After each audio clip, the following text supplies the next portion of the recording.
জনাব আখতারুজ্জামান মিয়া একটি সম্পূরক প্রশ্ন করতে পারেন।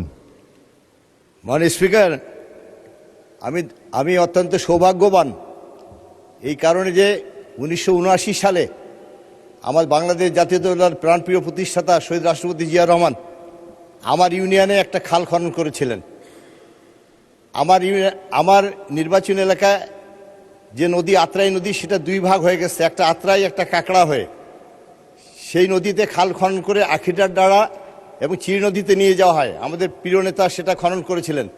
পরবর্তীতে সেখানে একটা রাবার ড্যাম হয়, কিন্তু বর্তমানে আত্রাই নদী খনন করার ফলে আমাদের কাকড়া নদীতে পানি আসে না, এবং আমাদের যে রাবার ড্যাম আছে সেই ড্যাম প্রজেক্টটা বর্তমানে ফেল করতেছে। এবং আমাদের নেতা যে খালটা খনন করেছে ওই খাল দিয়ে পানি আর চির নদীতেও যায় না, আখিটাটাও যায় না। শুধু আমি অনুরোধ করব, যেহেতু ওই ইউনিয়নের মানুষ, আমার নেতা ওই ইউনিয়নে গেছিলেন, যার জন্য ওই নদীটা খনন করার মধ্য দিয়ে আমার নেতার যে কাজটা করেছিলেন সেটাকে আবার দ্রুত চালু করা যাবে কিনা এই ব্যাপারে মাননীয় মন্ত্রী মহোদয়ের দৃষ্টি আকর্ষণ করছি। মাননীয় স্পিকার, আপনার ধন্যবাদ।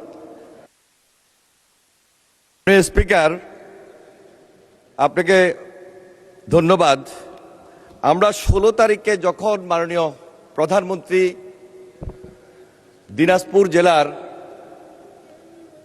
কাহারোল উপজেলার শাহপাড়া খালটি উদ্বোধন করতে যান, তার আগেই আমরা যখন দেখেছি আত্রাই নদী এবং পাশাপাশি কাক্কা নদীর এটাকে এখন আর নদী বলা যাবে না, খাল হয়ে গিয়েছে মাননীয় স্পিকার। এবং এত বেশি পলি জমেছে এখানে, আমরা লক্ষ্য করেছি যদি এই খালটি পুনঃখনন না করা হয় তাহলে ওই উত্তরাঞ্চলে সামগ্রিকভাবে এলাকার জনগণ সুবিধা থেকে, উপকার থেকে অনেক বঞ্চিত হবে। আমাদের নলেজে রয়েছে, আমরা যাচাই বাছাই করব। আমি আশ্বস্ত করতে চাই মাননীয় সংসদ সদস্যকে যে খুব শীঘ্রই এই ব্যাপারে পরীক্ষা নিরীক্ষা করে আমরা একটা সঠিক সিদ্ধান্ত গ্রহণ করার চেষ্টা করব। ধন্যবাদ মাননীয় স্পিকার।